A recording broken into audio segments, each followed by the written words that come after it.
یہاں لوگ بغیر جان دیے کہتے ہیں با میرا چونکہ رنگ گورا ہے تو لہذا اللہ فٹافٹ مجھے درجہ عطا کر دے، چونکہ میں مسکراتا صحیح ہوں تو جلدی جلدی سے۔ او خدا کے بندے، جو لاڈلے تھے حسنین کریمین، جو لاڈلے تھے، جو لاڈلے تھے، جو اصل لاڈلے تھے، اللہ اکبر، اس طرح کے لاڈلے کہ پشت پہ حضور نماز پڑھ رہے ہیں، میرا بچہ نماز پڑھتے آئے تو ہو سکتا ہے اس کی اماں سے میرا جھگڑا ہو جائے، لے جاؤ گھر، نماز بھی نہیں پڑھنے دیتا۔ مصطفیٰ کریم نماز پڑھے اور امام حسین سجدوں سے کھیلنے لگ جائے، سجدوں سے کھیلنے لگ جائے۔ جب چڑھے حضور کی کمر مبارک پہ تو رب کریم کہے محبوب چل تو میرا سجدہ لمبا کر دے، حسین کو بیٹھا رہنے دے۔ اتنا لاڈلا، اتنا لاڈلا، اتنا لاڈلا کہ نبی رحمت صلی اللہ علیہ وسلم نماز پڑھ رہے ہو، امام حسن اور حسین آ جائیں، ٹانگوں میں آ کے گھسے، حضور قدم کھول دیں، یہ گزر گئے، واپس آئیں تو قدم کھول دیں، یہ گزر گئے۔ جو سجدوں سے کھیلتے رہے، بڑے لاڈلے تھے، پر پتہ ہے پھر ان کا حال کیا ہوا؟ جس گردن کو مصطفیٰ کریم نے چوما، اور حضرت ابو ہریرہ رضی اللہ تعالیٰ عنہ فرماتے قسم اللہ کی عزت کی، جس طرح پہلی کھجور، پہلا پھل پکتا تھا تو پہلا گھر میں پھل آتا تھا تو باغ کا مالک کھجور چوستا تھا، پہلا پھل آیا، بڑا مزہ آیا، فرماتے اس طرح میں نے نبی پاک کو امام حسین کی زبان چوستے دیکھا، اس انداز میں لاڈ۔ پھر پتہ ہے انجام کیا ہے؟ یاری تیری سونا ہے پر ازمائشاں تیریاں اگ، اے سونا پرکھیا جاوندا ہی پہلو نال اگاں دے لگ، میں جی بڑا لاڈلا ہوں۔ کس طرح؟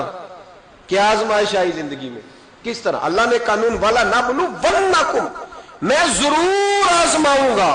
تو ابھی تک آزمایا ہی نہیں گیا بھائی، دھیان کر، کچا ہی رہ گیا تو، توجہ کر، ابھی تیرے اوپر کوئی آزمائش نہیں آئی۔ یہ آزمائش حضرت آدم سے شروع ہوئی، مصطفیٰ کریم فرمانے لگے میں سب سے لاڈلا ہوں، سب سے زیادہ آزمائش مجھ پہ آئی۔ جناب صدیق اکبر کے گلے میں پٹکا ڈال کے انہیں گھسیٹا گیا، حضرت عمر کو روڑے مارے گئے، جناب عثمان غنی کے ارد گرد چٹائی باندھ کے ان کا چچا دھواں دیتا تھا، حضرت علی نے خیبر میں کتنے زخم کھائے، خندق میں کتنا دھواں ان پر پڑا، کتنی ریت جنگوں میں آئی، امام حسن کو زہر دیا گیا۔ سیدہ فاطمہ رضی اللہ تعالیٰ عنہ کہتی ہیں جب بھی دیکھے دکھ ہی دیکھے، جو بڑے پیارے تھے وہ تو دکھوں میں رہے، تو کس طرح کا پیارا ہے؟ ایک روایت میرا دل ہے، وہ میرا عنوان نہیں تھا، میرا ذہن نہیں تھا، آ گئی پر بیان۔ ایک صحابی تھے، نے گھر آ کے اپنی بیوی کو بتایا کہ نبی پاک علیہ السلام فرمانے لگے آج حضور نے فرمایا ہے کہ جس سے اللہ پیار کرتا ہے اسے آزمائشوں میں ڈالتا ہے۔ بی بی خاموش ہو گئی، سن لیا۔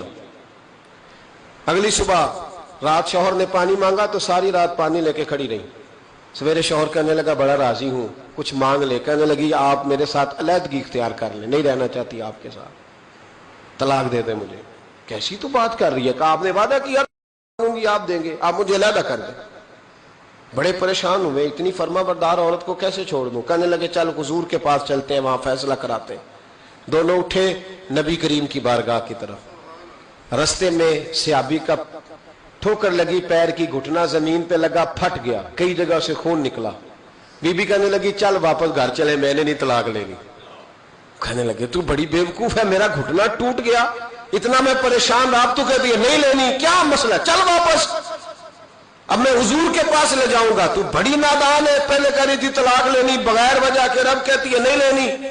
تو وہ خاتون کہنے لگی آپ نے گھر آ کے بتایا تھا نا کہ جس سے اللہ پیار کرتا ہے اس پہ مصیبتیں آتی ہیں، تو میں جب سے آپ کے گھر آئی تھی کوئی مشکل بھی نہیں آئی تھی، تو رات میں سوچنے لگی کہ اس پر تو کوئی مشکل ہی نہیں آئی، لگتا ہے اللہ اس سے پیار ہی نہیں کرتا، اس لیے میں نے آپ سے طلاق لینے کا ارادہ کیا تھا۔ اب مشکل آ گئی ہے، اب خون نکل آیا ہے، اب مجھے سمجھ آ گیا رب آپ سے بھی پیار کرتا ہے، اب چلو گھر چلیں۔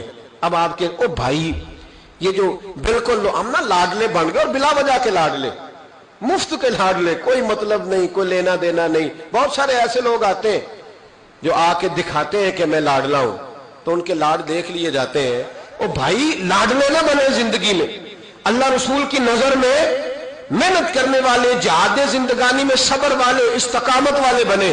اللہ کے جتنے بندے تھے وہ صبر والے تھے، استقامت والے، میدان میں رہنے والے، جد و جہد والے۔